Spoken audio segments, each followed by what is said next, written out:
Alright, so if you're watching this video, it's the second half of this lesson. It's kind of a lengthy lesson. We've already talked about how to solve equations with the variables on both sides.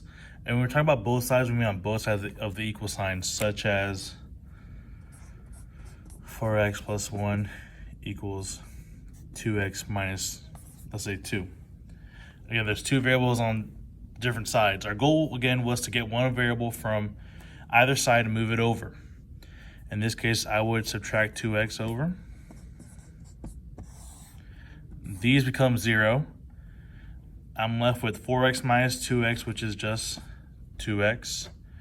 Bring down that plus 1 because we didn't use it, and bring what was left over here, which is that negative 2. Then we're down to just a simple old two-step equation. First step, to add or subtract, so we're going to subtract 1 from both sides. Those cancel out. I'm left with 2x equals, these two combined to give me a negative 3. Last step will be to divide both sides by 2, and x equals negative 3 over 2. Again, that's what this lesson was over. Now, as you just saw, we got an answer of x equals negative 3 over 2. That means x had a solution. That was one solution. So why don't you go ahead and write this down. If you can see it, I guess. So some equations that we're going to solve have one solution. When we say they have one solution, you're going to get an answer of x equals, in this case, the last problem we just did was it negative 3 over 2? Yes. This is one solution. But that's not always going to be the case. Some equations that we're going to do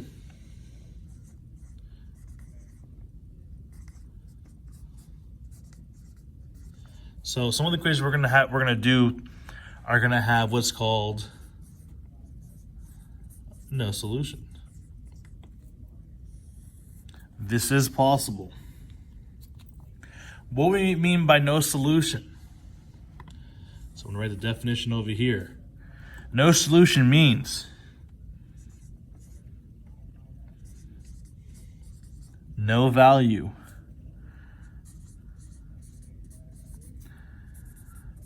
would make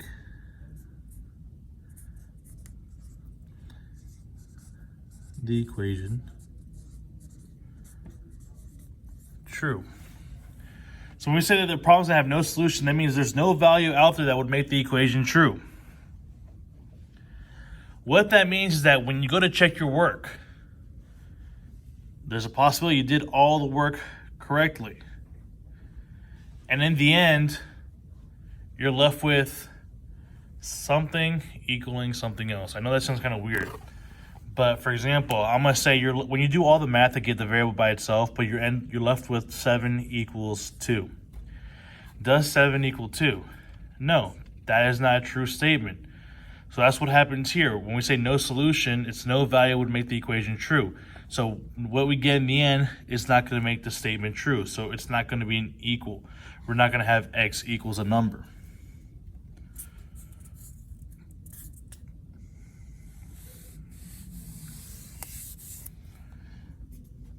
So when we say some will have no solution, so here we have one solution, here we have no solution. Some will also have what's called infinitely many solutions. This is another word. Make sure you write it down. When we say that a problem is going to have infinitely many solutions, what that means is any and all values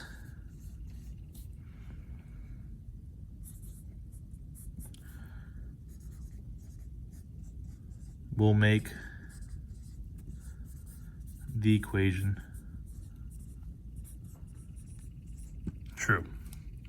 So when you're told that there's a problem that has infinitely many solutions, that means any and all values will make the equation true. So no matter what number I plug in for x, both the left side and the right side are always going to equal. So again, we're going to have three options here. We're going to have option 1, which is one solution, which means we're going to have x equals some value.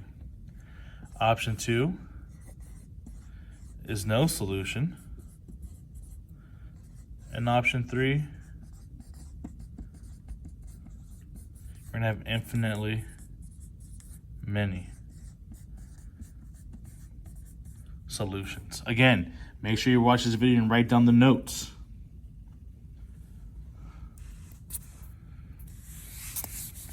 So what we've been doing so far through every lesson, every problem we've done so far up until now has had a solution. So I'm going to do some examples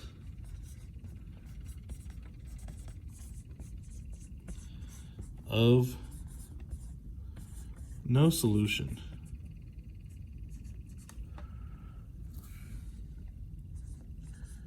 equations. So all the problems we're going to do right now, when I say all the problems, it's going to be about 1 or 2. Again, we're going to show you what it looks like to have a no solution answer.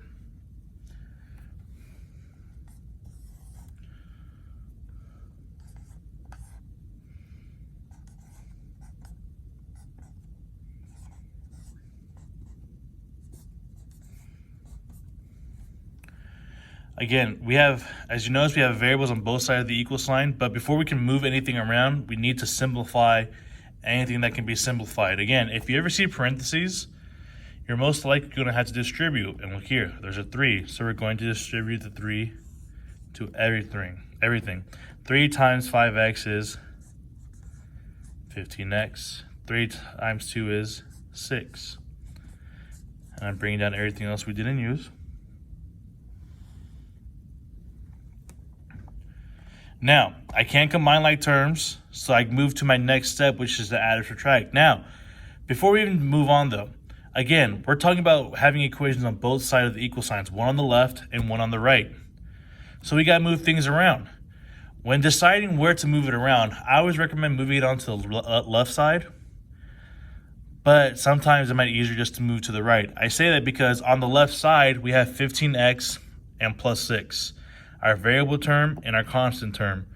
On the right side, we just have our variable term. Again, our goal is to get just a variable term by itself. So if I move this 15x over to the right side, I'll move all my variables to the right side and only my variable terms will be on the right side. So that's what I'm gonna do. I'm gonna move 15x. But in order to move 15x, I have to subtract 15x. Why? Because 15x here is positive. So I gotta do the opposite, which is subtract. Now, because I subtracted 15x here, I need to subtract 15x over here. What happens next is that you have 15x minus 15x. These cancel out. I'm left with 0. Some of you might write down 0x. But again, this is not necessary because 0x is the same thing as 0 times x, which is simply just 0. So we don't even need that. But I'm going to bring down the 6 equals. Now here, if you notice, we are left with 15x minus 15x. Do not make the mistake of just putting 1x. People tend to do that. But here's the thing. We clearly just said over here, 15 minus 15 is 0. They cancel out. So over here, 15 minus 15 is also 0. But this time, because there's nothing else on this side to bring down, I am actually going to write the 0. So you're left with 0 equals 6, or 6 equals 0. You got to ask yourself, is that a true statement? Does 6 equal 0? No, that is false. So 6 does not equal 0. When I put that line through the equal sign, that means does not equal. So what happens is that 6 equaling 0 is a false statement. Again, a no solution problem is when your equation is false, the statement is false. So again, meaning no x value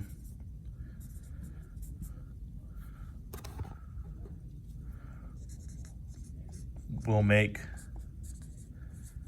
the equation true. So no x value out there will make the equation true. Nothing, nada.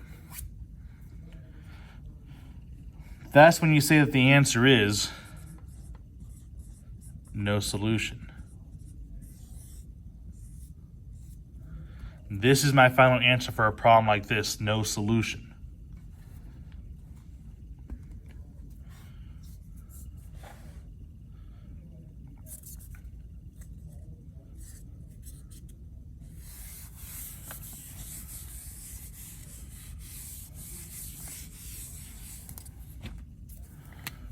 So that was an example of what a no solution problem is going to look like.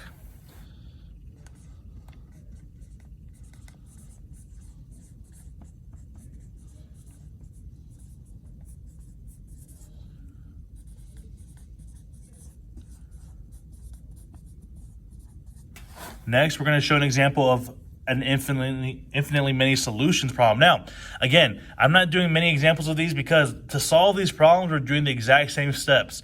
It's just that final step is how you determine whether it's no solution, infinitely many solutions, or if you have one solution. Again, if you have one solution, your answer is going to be x equals whatever value it might equal. But a no solution was an example of where the left side does not equal the right side.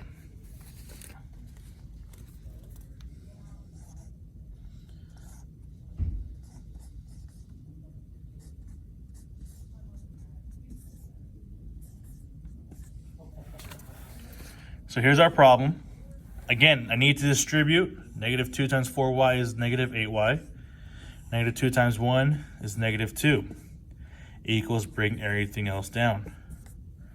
Now, like I just said earlier, for a no solution problem, I said that the left side is not going to equal the right. But before we move on, you might notice that the left side here does equal the right side over here. This is a good example of what that tells me that whatever I plug in for y, no matter what number I plug in for y, so if I plug in 2 here, I have to plug in 2 here. If I say y is 5, I plug in 5 for both. Each side is always going to stay equal. But just to show you, again, I'm going to move my constants to one side and my variables to the other. So I'm going to start by adding 2 to the right side. These cancel out.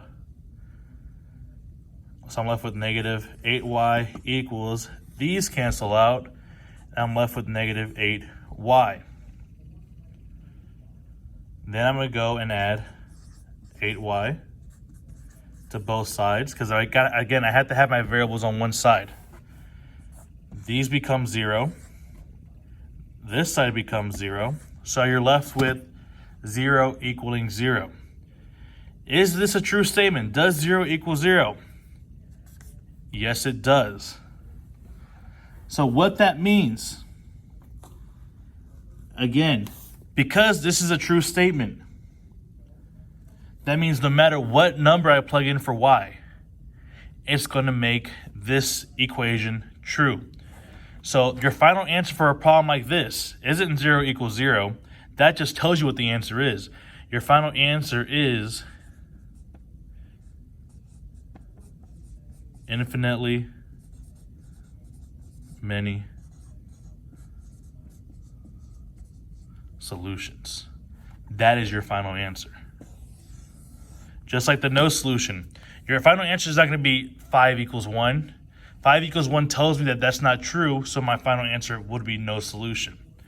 This is an example of both no solution and infinitely many solutions. Please watch this video. Please write down these notes because you will have problems later on that go over these types of problems. If you have any questions, please email me or ask me in class.